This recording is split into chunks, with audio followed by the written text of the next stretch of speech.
급발진이 일어났어요. 급발진이 일어나도 브레이크를 밟으면 차가 멈춰요.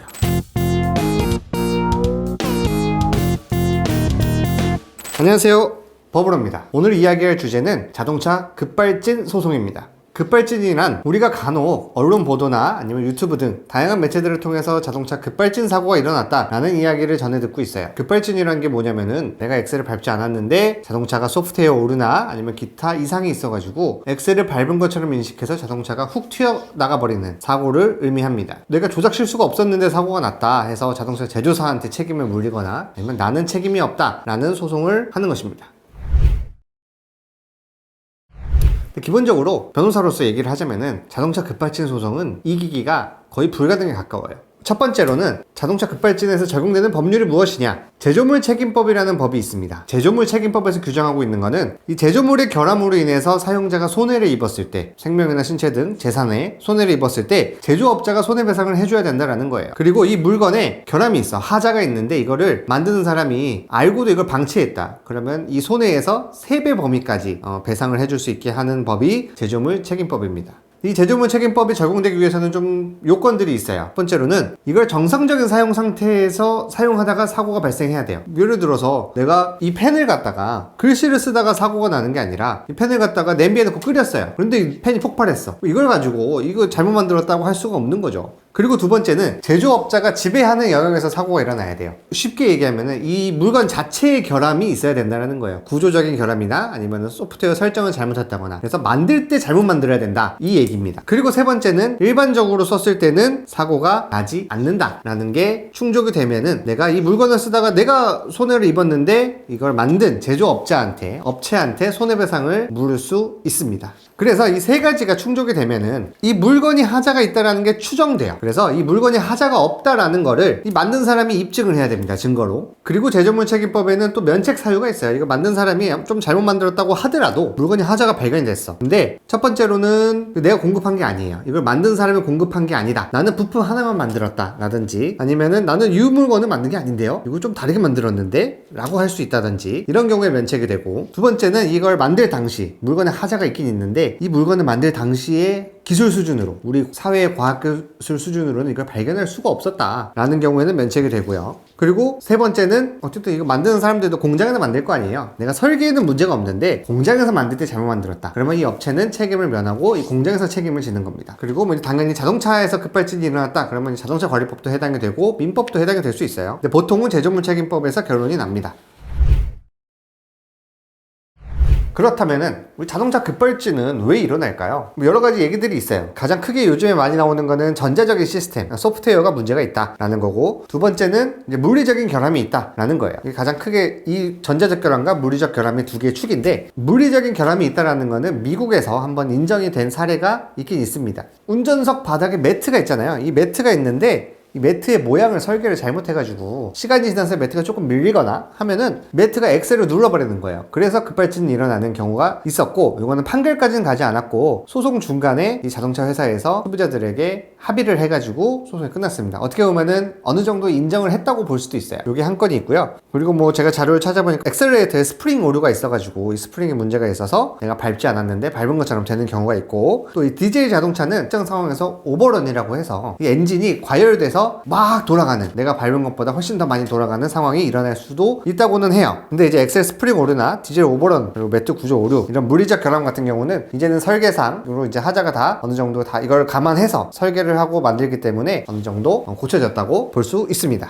그래서 요즘 문제가 되는 거는 이 전자적 오류예요. 시스템 오류. 지금 이 자동차는 첨단 전자기술의 집약체죠. 자동차는 기계이기도 하지만 거의 요즘에는 전자제품이에요. 그래서 여러 가지 시스템들이 들어갑니다. 급발진 사고의 원인으로 가장 많이 지목이 되고 있는 게 엔진 제어 장치가 작동에 오류가 될 수 있다라는 내용이에요. 세 가지가 있는데, 자동 긴급 제동 장치라는 시스템이 있어요. 내가 뭔가 운전을 하다가 앞에 뭐가 튀어나왔건, 아니 내가 운전을 잘못했건 해가지고 받기 직전이에요. 때려받기 직전이면은 이 센서가 인식을 해가지고 내가 브레이크를 안 밟아도 브레이크 작동을 시켜주는 게 긴급 제동 장치입니다. 그리고 가속 제압 장치라는 게 있어요. 이 가속 제압 장치는 뭐냐면은 운전자가 엑셀을 밟는데 엑셀을 좀 세게 밟을 수도 있잖아요, 실수로. 그럴 때 이거를 이건 평상시보다 이거보다 너무 센데? 해가지고 제어를 시켜주는 겁니다. 평상시처럼. 그리고 브레이크 오버라이드라는 장치도 있습니다. 이 브레이크 오버라이드는 뭐냐면은 엑셀하고 브레이크를 동시에 밟아요. 동시에 밟을 때는 뭐가 우선하느냐? 무조건 브레이크가 우선합니다. 여러분들 차에서도 차를 가지고 계신 분들은 뭐 위험하니까 공터 같은 데서 해보세요. 엑셀하고 브레이크 동시에 밟잖아요. 차가 안 나가요. 여기서 급발진 소송이 이기기 어려운 첫 번째 이유가 생깁니다.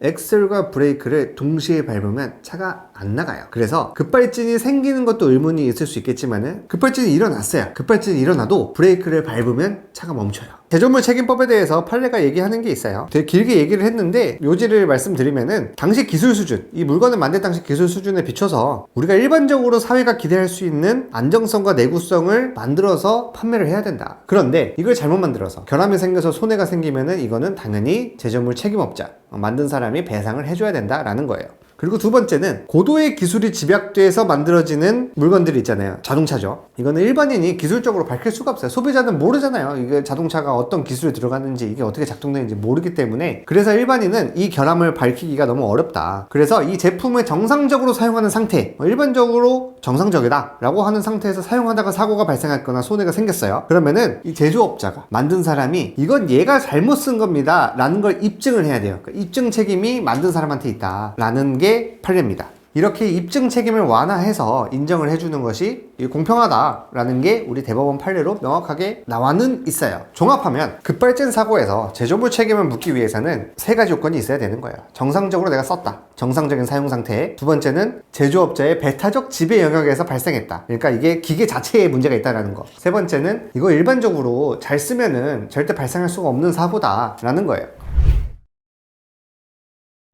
급발진 사고가 일어났을 때 급발진 소송에서 이것들을 적용하는 방법이 어떻게 되느냐. 첫 번째로 이제 정상적인 사용 상태를 봐야겠죠. 이걸 판단하는 기준은 뭐냐면은 날씨가 맑았는지. 비 오는 날은 정상적인 사용 상태가 아니에요. 비 오는 날은 미끄러질 수도 있는 거고, 그리고 이 상황 자체가, 운전하는 상황이 얘가 과속을 했거나 아니면 위험 운전을 하는 상황이었는지. 예를 들어서 내가 술 먹고 운전하다가 사고가 났어요. 그걸 급발진이라고 주장하면은 믿어주는 사람이 많이 없겠죠. 그리고 사고 이전에는 정상적으로 주행하고 있었는지. 브레이크박스를 보니까 계속해서 엑셀 막 꽝꽝 밟으면서 막 난폭 운전하고 있었어요. 근데 여기서부터 갑자기 급발진이래. 그러면 설득력이 떨어지죠. 그리고 점검을 제때 받고 있었는지. 자동차 있으신 분들은 알 거예요. 자동차는 주기적으로 자동차 검사도 받아야 되고요, 정기 검진도 받아야 돼요. 특히 자동차 검사는 의무입니다. 그래서 이 자동차 검사를 한 번도 받지 않고 아니면 제대로 받지도 않고 자동차가 문제가 생겼어요 그러면은 소비자한테 과실이 인정될 가능성이 매우 높아요. 이거는 어쨌든 복잡한 기계니까 법에서 정한 대로 검사를 제대로 받았어야지 라는 겁니다. 그리고 운전 경력과 인지 능력, 운전 경력이 많은지, 초보 운전은 아닌지, 그리고 약을 먹었던가, 정신 상태가 조금 운전하기 어려우신 분일 수도 있고, 아니면 나이가 너무 많으신 분일 수도 있어요. 이런 것도 다 종합적으로 봐서 정상적인 운전 상태에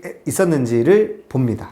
그래서 이거를 이제 정확히 따지는 방법들은 뭐냐면은 EDR 기록이 있어요. 브레이크가 작동했는지 여부가 이 전자적인 소프트웨어에 다 기록이 됩니다. 브레이크를 밟았는지, 이 사람이 언제 밟혔는지 이게 다 기록이 돼요. 그래서 보통은 기록이 없죠. 보통은 기록이 없습니다. 브레이크를 밟은 기록이 입력되어 있지 않아요. 급발진을 주장하는 사람들은 이것도 어쨌든 소프트웨어이기 때문에 오류가 생겼으니까 기록 안 될 수 있는 거 아니냐라고 하는데, 판결문을 보면은 브레이크랑 엑셀레이터는 기록이 달라요, 경로가. 그래서 엑셀에 오류가 있으면 엑셀은 기록이 안 될 수도 있죠. 근데 엑셀이 기록이 안 된다 그래서 브레이크가 기록이 안 되는 거는 이거는 되게 희귀한 경우다라는 게 판결이 있습니다. 그리고 실제 사건에서는 그냥 이제 사고가 나서 소송을 하는 도중에 재연하는 실험을 했어요. 그래서 공터에서 엑셀을 풀악셀을 밟았습니다. 근데 5초 만에 136에 도달한다. 근데 실제로는 5초가 넘게 급발진이 일어났는데 116km가 나왔다. 이건 내가 악셀을 밟지 않았다는 증거다 라고 주장을 한 거예요. 근데 우리 판결은 그걸 인정해주지 않았습니다. 왜 그러냐면은 실험을 한 거는 평지였고, 사고가 난 거는 오르막도 있고 내리막도 있고 이런 노면이 불규칙하고, 그리고 실험 당시에는 안전거리도 확보했기 때문에 실제 상황과 너무 다르다, 이 실험 상황이. 그래서 이 실험 상황을 그대로 인정할 수 없다라는 거고, 사고 당시에 브레이크 제동 등이 안 들어왔어요. CCTV를 보니까 사고가 날 때는 자동차 뒤에 브레이크 등이 있잖아요. 이게 들어오지 않은 거예요. 그래서 이거 브레이크를 안 밟은 거 아닐까라고 판사가 의심을 했습니다. 그리고 기계적으로 이 브레이크 제동 등은 소프트웨어랑 연관이 없어요. 기계적으로 연결되어 있어서 밟으면 무조건 들어옵니다. 브레이크 등 자체가 나가지 않는 이상. 그래서 소프트웨어 오류가 영향이 없어 보인다 라고 결론을 냈고, 그럼 브레이크 등이 고장날 수도 있는 거 아니에요? 근데 사고 직전 영상에서는 잘 들어와. 사고가 난 이후에 멈췄을 거 아니에요? 그때 들어와 있어요, 등이. 그러니까 이거 등 자체가 문제가 있는 것도 아니다. 너가 사고 날 때 브레이크 안 밟은 거 아니냐라고 의심을 했습니다. 그러면 이제 두 번째로는 자동 긴급 제동 장치의 오류가 있을 수 있지 않느냐. 이 자동 긴급 제동 장치 충돌 임박했을 때 자동으로 멈춰주는 이 시스템에 오류가 있다. 근데 판결에서 이건 다 몇 줄로 처리가 됐어요. 일단 이거는 오류라고 인정하기가 어렵다. 자동 긴급 제동 장치가 작동하지 않는 조건이 원래 기계적으로 있어요. 소프트웨어적으로. 속도가 60km가 넘으면 작동을 안 하고요. 그리고 핸들이 갑자기 움직여도 작동을 안 하고, 기어가 파킹이나 후진에 있어도 작동을 안 하고요. 원래 설정값 자체가 그래요. 그리고 뭐 작동하는 조건으로는 또 이 앞에 0.8m 이상의 뭔가 물체가 있어야 되고, 나무나 화단에는 또 작동하지 않게 설정이 돼 있어요. 그래서 이런 걸 봤을 때 이 자동 긴급 제동 장치가 오류가 있어서 판매업자가 책임을 져야 된다, 제조업자가 책임을 져야 된다, 이거는 안 된다 라고 판단을 했습니다. 그리고 이 배타적 지배 영역, 이 기계 자체에 하자가 있다는 걸 어떻게 구성을 하느냐 하면은 대체 설계 가능성을 보는 거예요. 이 물건을 만들 때 설계를 좀 잘했으면은 급발진 사고나 아니면 이 위험성을 크게 감소시킬 수 있었는데, 과연 그렇게 할 수 있었냐라는 거예요.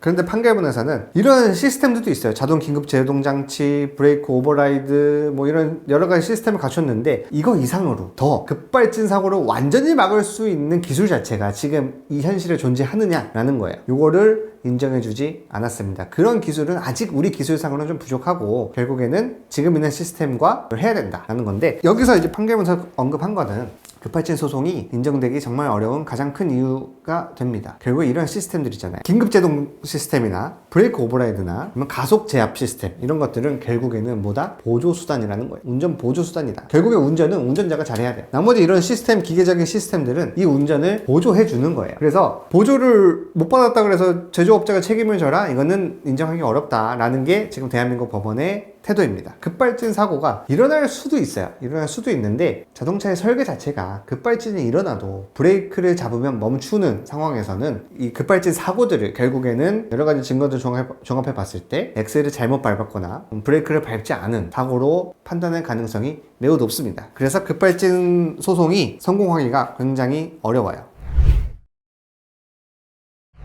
근데 여러 가지 찾아보면은 급발진을 좀 인정할 수 있는 것 같은 판례들도 있어요. 근데 이런 판례들은 뭐냐? 다 형사재판이에요. 형사재판과 민사재판은 기준이 좀 다르죠. 민사는 그래도 이 개연성이 있으면 인정이 되고, 형사재판에서 죄를 인정하기 위해서는 얘가 유죄라는 확신이 들어야 돼요. 근데 급발진 사고가 일어났을 때 형사재판에서는 그래, 급발진일 수도 있을까? 아니면은 최소한 얘가 급발진으로 오해해가지고 얘가 브레이크를 안 밟은 거에 대한 책임을 묻기는 어렵지 않을까 정도면 무죄가 나올 수 있습니다. 근데 민사에서는 어쨌든 돈을 배상해라 라는 거기 때문에, 이게 급발진이 여러 가지 시스템을 봤을 때 운전자한테 과실이 인정되면 안 됩니다. 운전자한테 과실이 있는 순간 제조업자한테 책임을 묻기가 굉장히 어려워져요. 그래서 민사랑 형사가 좀 다른 구조를 가지고 있기 때문인 것도 있고요. 그리고 죄를 따질 땐 없을 수 있죠. 나는 브레이크인 줄 알고 밟은 거예요. 근데 사실은 엑셀을 밟은 거지. 근데 내 머릿속에서 브레이크였다? 그럼 좀 이거 얘한테 책임을 묻기가 좀 애매한 상황이 있을 수는 있는 거예요. 근데 민사에서는 아니죠. 이 민사에서는 너가 어쨌든 잘못 오인해서 밟았으면은 그 배상 책임은 운전자 본인이 져야 되는 겁니다.